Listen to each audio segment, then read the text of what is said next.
ಕಲಬುರಗಿಯಲ್ಲಿ ಇನ್ನು ಮುಂದೆ ನಡೆಯೋದಿಲ್ವಾ ಕೆಇಎ ಪರೀಕ್ಷೆ? ಎಕ್ಸಾಮ್ ನಡೆಸೋಕೆ ಆಗಲ್ಲ ಅನ್ನೋ ತೀರ್ಮಾನಕ್ಕೆ ಬಂತ. ಹಾಗಾದ್ರೆ ಪರೀಕ್ಷೆಗಳ ಅಕ್ರಮಗಳ ತಾಣವಾಗಿದೆ ಕಲಬುರಗಿ ಜಿಲ್ಲೆ.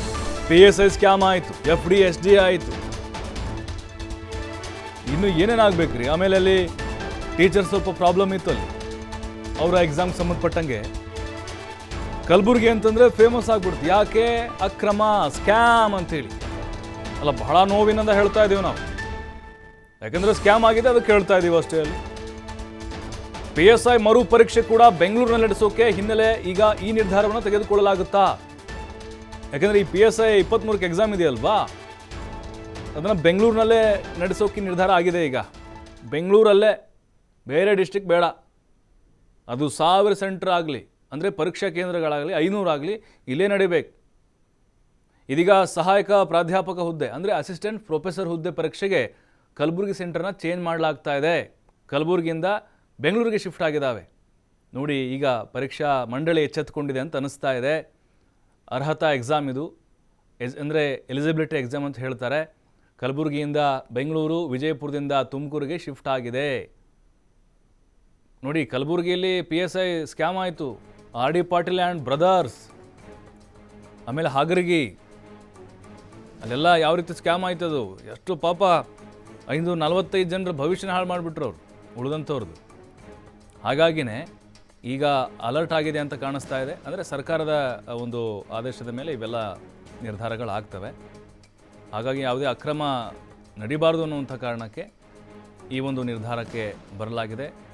ಅಸಿಸ್ಟೆಂಟ್ ಪ್ರೊಫೆಸರ್ ಹುದ್ದೆಗ ಒಂದು ಎಲಿಜಿಬಿಲಿಟಿ ಎಕ್ಸಾಮ್ಸ್ ಏನಿದೆ ಅದನ್ನು ಶಿಫ್ಟ್ ಮಾಡಿದ್ದಾರೆ ಈಗ ಕಲಬುರಗಿಯಿಂದ ಬೆಂಗಳೂರಿಗೆ, ವಿಜಯಪುರದಿಂದ ತುಮಕೂರಿಗೆ. ಬಟ್ ಇಲ್ಲೇನಾದರೂ ಸ್ಕ್ಯಾಮ್ ಆದರೆ ಮತ್ತೆ ಖಂಡಿತವಾಗ್ಲೂ ಮತ್ತೆ ಇಲ್ಲಿರೋದು ಮಾಡಬೇಕಾಗತ್ತೆ.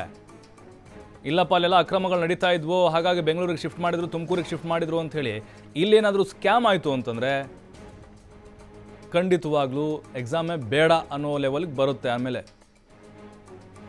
ಮತ್ತಷ್ಟು ಮಾಹಿತಿ ರಾಜಶೇಖರಯ್ಯ ನೀಡ್ತಾರೆ. ರಾಜಶೇಖರಯ್ಯ, KEA ತೆಗೆದುಕೊಂಡಿರುವಂಥ ನಿರ್ಧಾರ ಇದು ಮುಂದಿನ ದಿನಗಳಲ್ಲಿ ಪರೀಕ್ಷಾ ಅಕ್ರಮಕ್ಕೆ ಬ್ರೇಕ್ ಹಾಕುವಂಥದ್ದು ಬಹಳ ಸ್ಪಷ್ಟವಾಗಿ ಗೊತ್ತಾಗ್ತಾ ಇದೆ. ಅಂದರೆ ಇದೇ ರೀತಿ ಆಗಬೇಕು ಅಂಥೇಳಿ, ಅಂದರೆ ಈಗ ಕಲಬುರಗಿಯಲ್ಲಿ ಸಾಲು ಸಾಲು ಹಗರಣಗಳು, ಸ್ಕ್ಯಾಮ್ಗಳು ಆದಮೇಲೆ ಈ ರೀತಿ ಬೆಳವಣಿಗೆ. ಹಾಗಾಗಿನೇ ಇನ್ಮೇಲಾದರೂ ಕೂಡ ಎಚ್ಚೆತ್ತುಕೊಳ್ಬೇಕು ಅಂತ. ಹೌದು, ನಿಜವಾಗ್ಲೂ ಪ್ರಭು. ಏನಂತಂದ್ರೆ ಈ ಹಿಂದಿನ ಒಂದು ಪರೀಕ್ಷೆಗಳನ್ನ ನೋಡೋದಾದ್ರೆ KEA ಎಕ್ಸಾಮ್ ಆಗಿರ್ಬೋದು, SDA FDA ಇಂದ ಹಿಡಿದು PSI ಎಕ್ಸಾಮ್ ವರೆಗೂ ಕೂಡ ಇಲ್ಲಿ ಸ್ಕ್ಯಾಮ್ಗಳು ನಡೆದಿದ್ದು. ಹೀಗಾಗಿ ಏನು ಕಿಂಗ್ ಪಿನ್ ಗಳ ತಾಣ ಆಗಿರ್ತಕ್ಕಂಥ ಕಾರಣಕ್ಕಾಗಿ ಇದೊಂದು ಪರೀಕ್ಷೆನ ಬೇರೆಡೆ ಒಂದು ಶಿಫ್ಟ್ ಮಾಡೋದಕ್ಕೆ KEA ನಿರ್ಧಾರ ತಗೊಳ್ಕ ಅನ್ನೋಂಥ ಪ್ರಶ್ನೆ ಕೂಡ ಇಲ್ಲಿ ಬರ್ತಕ್ಕಂಥದ್ದು. ಕಾರಣ ಅಂತಂದ್ರೆ ಈ ಒಂದು ಹಿಂದೆ ನಡೆದಂತ ಪರೀಕ್ಷೆಗಳಲ್ಲಿ ಬ್ಲೂಟೂತ್ ಅಕ್ರಮ ಆಗಿರ್ಬೋದು, OMR ಶೀಟ್ ನ ತಿದ್ದುಪಡಿ ಅಕ್ರಮ ಆಗಿರ್ಬೋದು, ಸಾಕಷ್ಟು ಅಕ್ರಮಗಳ ಮೂಲಕ ನೇಮಕಾತಿಗಳು ನಡೆದಿದ್ದು. ಅದನ್ನ ಇದೀಗ ಒಂದು ಸುದೀರ್ಘವಾದಂತಹ CID ತನಿಖೆ ಬಳಿಕ ಇದೀಗ PSI ಎಕ್ಸಾಮ್ ಕೂಡ ಮರುಪರೀಕ್ಷೆ ನಡೆಸುವಂತ ಹಂತಕ್ಕೆ ಸರ್ಕಾರ ಬಂತು. ಆ ಒಂದು PSI ಮರುಪರೀಕ್ಷೆ ಸಹ ಬೆಂಗಳೂರಿಗೆ ಶಿಫ್ಟ್ ಆಗಿರ್ತಕ್ಕಂಥದ್ದು. ಹೀಗಾಗಿನೇ ಈ ಒಂದು ಈಗ ನಡೀತಕ್ಕಂತ ಒಂದು ಪರೀಕ್ಷೆ ಏನಿದೆ, ಆ ಪರೀಕ್ಷೆಗೆ ಅಭ್ಯರ್ಥಿಗಳು ಏನು ಆಯ್ಕೆ ಮಾಡ್ಕೊಂಡಿದ್ದಾರೆ, ಕಲಬುರಗಿ ಪರೀಕ್ಷಾ ಕೇಂದ್ರವನ್ನಾಗಿ ಆಯ್ಕೆ ಮಾಡ್ಕೊಂಡಂತವರಿಗೆ ಬೆಂಗಳೂರಿಗೆ ಒಂದು ಶಿಫ್ಟ್ ಮಾಡತಕ್ಕಂತ ಕೆಲಸ ಕೂಡ ಆಗಿರ್ತಕ್ಕಂಥದ್ದು. ಅಷ್ಟೇ ಅಲ್ಲದೆ ವಿಜಯಪುರದಿಂದ ಒಂದು ಆಯ್ಕೆ ಮಾಡ್ಕೊಂಡಂತವರಿಗೆ ತುಮಕೂರಿಗೆ ಒಂದು ಶಿಫ್ಟ್ ಮಾಡಿ ಒಂದು ಆದೇಶವನ್ನ ಕೂಡ ಮಾಡಿರ್ತಕ್ಕಂಥದ್ದು.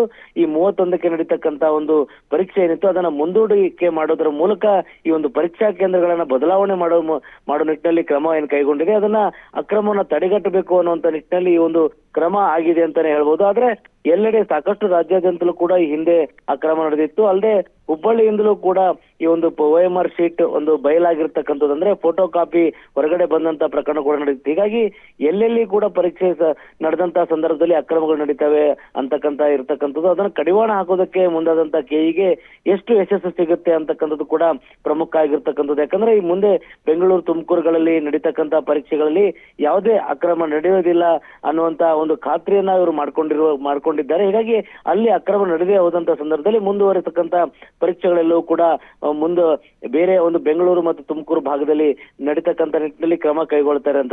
ಆದ್ರೆ ಅಕ್ರಮ ನಡೆಸಕ್ಕಂಥವ್ರು ಎಲ್ಲಾ ಕಡೆಗಳಲ್ಲೂ ಕೂಡ ಅಕ್ರಮ ನಡೆಸ್ತಾರೆ ಅನ್ನುವಂತ ಮಾತು ಇರ್ತಕ್ಕಂಥದ್ದು. ಆದ್ರೆ ಯಾವ ರೀತಿ ಇದನ್ನ ಕಡಿವಾಣ ಹಾಕತ್ತೆ ಈ ಒಂದು ಹೊಸ ತಂತ್ರ ಏನಿದೆ, ಈ ಒಂದು ಪರೀಕ್ಷಾ ಕೇಂದ್ರಗಳನ್ನ ಬದಲಾವಣೆ ಮಾಡೋದು, ಇದು ಎಷ್ಟರ ಮಟ್ಟಿಗೆ ಫಲ ನೀಡುತ್ತೆ ಅನ್ನೋದು ಕೂಡ ಇದೀಗ ಕಾದು ನೋಡ್ಬೇಕಾಗಿರ್ತಕ್ಕಂಥದ್ದು. ಪ್ರಭು, ಥ್ಯಾಂಕ್ ಯು ರಾಜಶೇಖರಯ್ಯ ಮಾಹಿತಿಗಾಗಿ.